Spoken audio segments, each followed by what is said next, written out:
Oke teman-teman, di sesi pembelajaran kali ini kita akan kembali menggunakan aplikasi Microsoft PowerPoint. Mudah-mudahan teman-teman masih ingat sesi-sesi pembelajaran PowerPoint yang kita bahas di pekan-pekan sebelum PAS. Oke teman-teman, di sesi kali ini kita akan membahas bagaimana cara pengelolaan tabel pada aplikasi Microsoft PowerPoint. Di sini kita akan buat satu buah tabel. Bapak coba contohkan tabel daftar surat-surat pendek ya. Berarti surat-surat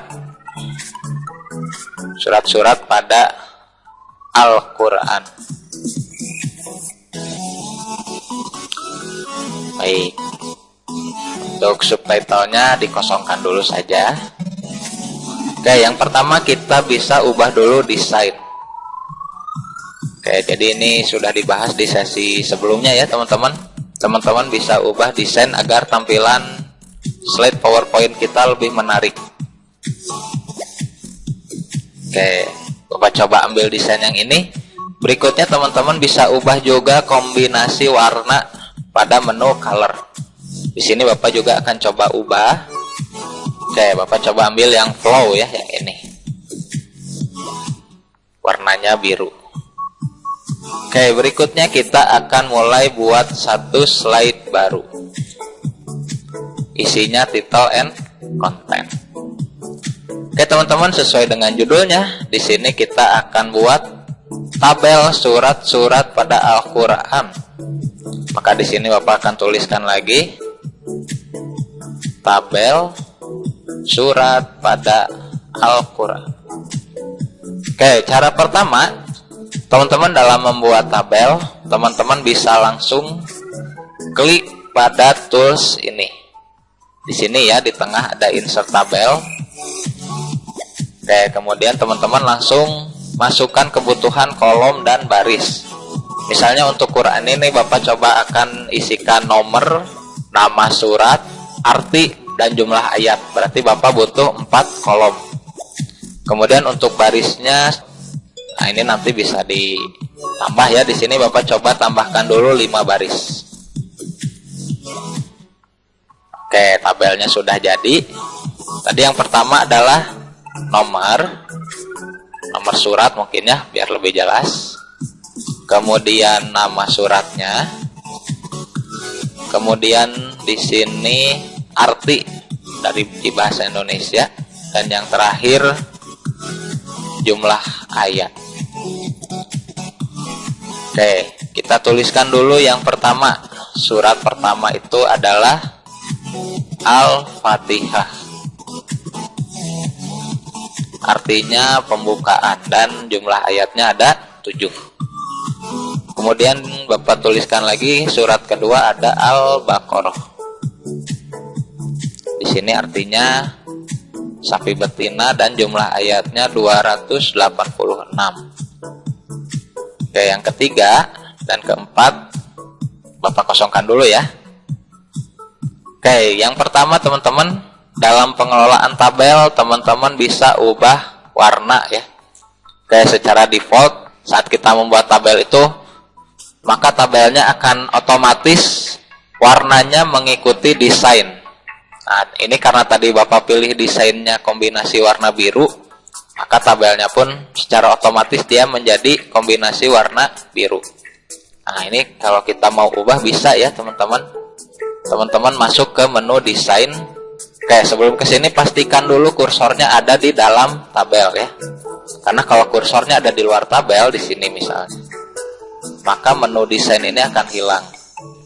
Jadi pastikan kursornya ada di dalam tabel dimanapun itu, barulah akan muncul menu desain. Oke, di sini teman-teman bisa pilih kombinasi warnanya ya. Ada.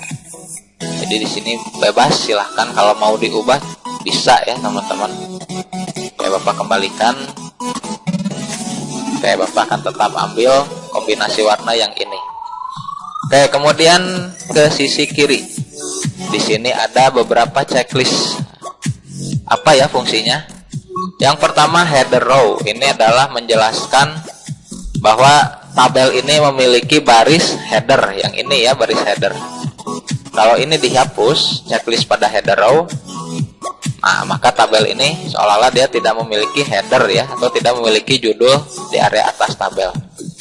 Maka karena ini ada judulnya, ada bagian atasnya, maka header row-nya kita checklist.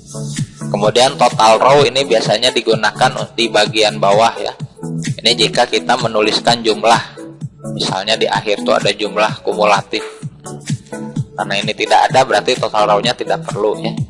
Kemudian bandit row. Bandit ini adalah untuk membuat warnanya belang ya. Kalau kita hilangkan checklistnya, maka warna di sini akan monoton atau satu warna. Maka jika warnanya berbeda-beda di tiap barisnya, maka bandit row-nya ini di checklist. Oke, maka di antara baris yang ganjil dan genap ini akan berbeda warnanya ya, seperti ini. Baris 1, baris 3, baris 2 seperti ini, dan 4 seperti ini. Oke, yang berikutnya first column. Nah, ini berikutnya untuk kolom ya. Kalau first column ini kita checklist, maka kolom pertama akan memiliki format warna sama dengan area header ya. Jadi sama seperti yang header. Nah, kalau yang ini kolom. Jadi kalau tidak di checklist, maka kolomnya akan berwarna biasa. Kayak Bapak di sini akan coba checklist ya first kolomnya. Kemudian last kolom berarti yang belakang. Ini sama ya teman-teman. Nah, kemudian bandit columns ini sama, bandit juga belang-belang tapi dari sisi kolom. Kayak kalau kita bandit kolom dan bandit row-nya di checklist, ini warnanya jadi seperti ini ya, jadi kurang rapi. Nah, jadi teman-teman untuk bandit row dan bandit kolom silahkan dipilih salah satu saja ya. Kali ini Bapak akan ambil yang bandit row, berarti kolomnya tidak perlu di checklist. Oke, yang berikutnya teman-teman untuk mengatur alignment. Kayak alignment ini adalah posisi teks ya. Nomor surat, nama surat, arti, dan jumlah ayat ini kita ingin tempatkan di tengah misalnya. Ini kan masih rata kiri ya teman-teman. Oke, untuk membuatnya rata tengah, teman-teman bisa blok dulu yang pertama. Oke, setelah di blok, untuk mengubah alignment, teman-teman silahkan masuk ke menu layout. Oke, di sini alignmentnya ada 6 ya. Di sini ada rata kiri, rata tengah, kemudian rata kanan. Oke, ini untuk kategori pertama. Dan yang kategori kedua adalah posisi di atas, di area tengah, atau di bawah. Oke, karena ini kolomnya kecil, Bapak coba perbesar ya supaya terlihat. Nah, jadi yang ini posisinya dia ada di atas, kemudian yang ini di tengah, dan yang ini di bawah. Jadi ini secara vertikal ya, dan ini secara horizontal, rata kiri, tengah, atau kanan. Oke, sekarang yang nomor sama ya. Yang nomor ini Bapak akan coba buat di rata tengah, berarti yang ini dan yang ini. Oke, untuk suratnya, untuk jumlah ayat mungkin akan dibuat rata tengah juga. Oke, seperti ini ya teman-teman. Oke teman-teman, itu sekilas mengenai cara pengelolaan tabel. Sekarang saatnya teman-teman latihan mengelola tabel pada Microsoft PowerPoint. Selamat mencoba.